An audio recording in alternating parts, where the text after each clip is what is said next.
সুপ্রিয় কৃষক বন্ধুরা, আসসালামু আলাইকুম রাহমাতুল্লাহি ওয়া বারাকাতুহু। ফসলের ডাক্তার ইউটিউব চ্যানেলের পক্ষ থেকে সকলকে জানাই আন্তরিক শুভেচ্ছা ও অভিনন্দন। প্রিয় কৃষক বন্ধুরা, অবশ্যই সবাই ভালো আছেন।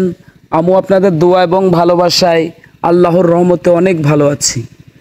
সবার আগে একটি কথা বলবো, যারা এখনও আমার চ্যানেলটি সাবস্ক্রাইব করেন নাই, অবশ্যই সবাই আমার চ্যানেলটি সাবস্ক্রাইব করবেন, লাইক কমেন্ট শেয়ার করবেন। বিশেষ করে কৃষিভিত্তিক কোনো তথ্য জানার থাকলে অবশ্যই আমার কমেন্ট বক্সে কমেন্ট করবেন, আমি আপনাদের কমেন্টের রিপ্লে ভিডিও দেব। সরাসরি কথা বলতে হলেও ডিসক্রিপশনে আমার নাম্বার দেওয়া আছে, অবশ্যই আপনারা যে কোনো টাইমে আমাকে ফোন দিয়ে কিছু জানার থাকলে অবশ্যই জানতে পারবেন।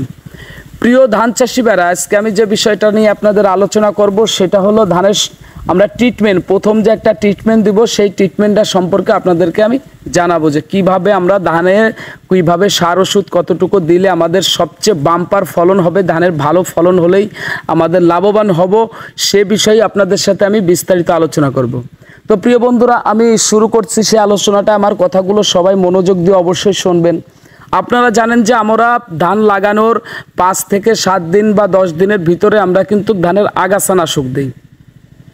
অবশ্যই আমাদের কিন্তু সবাই আগাছানাশক দিই, সেটা হচ্ছে এই যে ধানের যে 5-7 দিনের ভিতরে ধানের 2 থেকে 2.5 ইঞ্চি পানি থাকা অবস্থায় আমরা যে আগাছানাশকটা দিই। এর থেকে পরে আমরা 15 থেকে 20 দিনের ভিতরে আমরা যে প্রথম একটা ট্রিটমেন্ট দেই ধানের, সেই ট্রিটমেন্টটা আমরা কি কি সার দেব এবং কি কি ওষুধ দেব, কতটুক জমিতে আমরা কতটুকু কি ওষুধ দেব, সে বিষয়টা আমাদের কিন্তু খুবই গুরুত্বপূর্ণ। আর এই টাইমে ধানের যে ট্রিটমেন্টটা, এইটাই কিন্তু সবচেয়ে বেস্ট টাইম এবং সবচেয়ে গুরুত্বপূর্ণ ভূমিকা পালন করে কিন্তু ধানের জন্য এই ওষুধগুলো।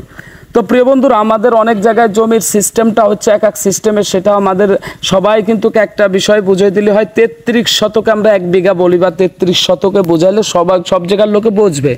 অনেক জায়গায় এক সিস্টেমে বলা হয়। তা 33 শতক জমিতে আমরা কি কি সার প্রথম ট্রিটমেন্টে 15 থেকে 20 দিনের ভিতর দেব, সে বিষয়টা আমি বলে দিই।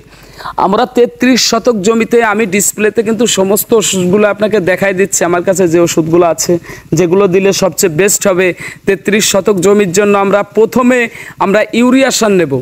33 শতক জমিতে আমরা 20 কেজি ইউরিয়া সার নেব। আমার কথাগুলো লক্ষ্য করে শুনবেন। 20 কেজি ইউরিয়া সার নেব প্রথম ট্রিটমেন্ট। 20 কেজি ইউরিয়া সারের সাথে আমরা কি নেব, 1 কেজি থিওবিট নেব। আপনার ডিসপ্লেতে আমি বলতেছি এবং দেখাই দিচ্ছি, প্রিয় কৃষক বন্ধুরা দেখতেই পারছেন।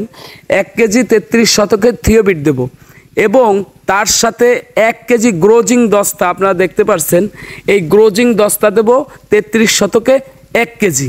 এবং তার সাথে আপনারা দেখতে পারছেন যে বিঙ্গো বোরন, এই বিঙ্গো বোরনটা আসলেও 1/2 কেজির যে প্যাকেট আছে, এইটা আপনি 33 শতকে দিলেও আপনার চলে, কিন্তু 50 শতক পর্যন্ত দিতে পারবেন। অর্থাৎ 33 শতকে যদি দেন বা এটার সমস্যা নাই, ওর সবচেয়ে বেস্ট হবে যে 33 শতকের হিসাবটা আমি যেভাবে বলছি সেটা হিসেবে বলবো। 33 শতকে মিম বোরন, এইটা 500 গ্রামের যে প্যাকেটটা, এটা 33 শতকে দেওয়া যায়।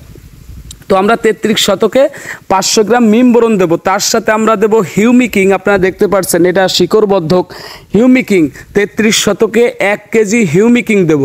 এবং সালফার, আমরা অনেক ধরনের সালফার ব্যবহার করে থাকি, যেটাই ব্যবহার করি, যদি ব্র্যান্ডের কোনো ভালো সালফার হয়, আপনারা দেখতে পাচ্ছেন আমি একটা সালফার দেখাচ্ছি। এই যে সালফারটা দেখতে পাচ্ছেন, এই যে মিমপেক্স কোম্পানির এই সালফারটা 33 শতকে আমরা 2 কেজি দেব। প্রথম ট্রিটমেন্টে আমরা 2 কেজি 33 শতকে সালফার দেব। এরপর যদি আমাদের যে কেঁচো, যেটা আমরা দেখতেই পারছেন যে কেঁচো মারার জন্য যে ওষুধটা, আপনাদের এর আগেও আমি ভিডিও দিছি, এত ভাইরাল প্রোডাক্ট, মানে আপনার ধানের জমিতে আপনি যদি দুপুর টাইমে ওষুধ সারগুলো ছিটিয়ে দেন, তাই ওই পানিটা একটু গরম থাকে, তো ওই টাইমে যদি আপনি এই ক্যানোপি 33 শতকে 50 মিলি ক্যানোপি দেবেন এবং তার সাথে দেবেন মিমপেক্স কোম্পানির সেতারা ক্লোরোপাইরিফস প্লাস সাইফারমেথিন গ্রুপের, যেটা আমরা 55 ইসি নামে চিনি। এই যে সেতারা, এটাও 33 শতকে 100 মিলি দেবো এবং ক্যানোপি দেবো 50 মিলি। এই যে ওষুধগুলো, তার সাথে আমরা আরেকটি ওষুধ ব্যবহার করব, সেটা হচ্ছে ক্যালসিয়াম জিপসার। আপনি 33 শতকে ক্যালসিয়াম জিপসার দেবেন অনলি 5 কেজি প্রথম ট্রিটমেন্টে। যে যাই বলুক ভাই, আমি যেভাবে বলি আমার কথাগুলো একটু লক্ষ্য করবেন। এই যে সারগুলো প্রথমে যদি আমরা 15 থেকে 20 দিনের ভিতর, এই 5 দিনের ভিতরে 15 থেকে 20 দিনের ভিতর যদি এই সার এবং ওষুধগুলো সুন্দর করে আমরা ধানে দেব, দেওয়ার পরে একটা কাজ করতে হবে, ধানে কিন্তু মই দিতে হবে।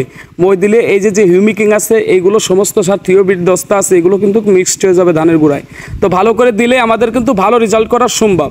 ভালো থাকবেন প্রিয় কৃষক বন্ধুরা।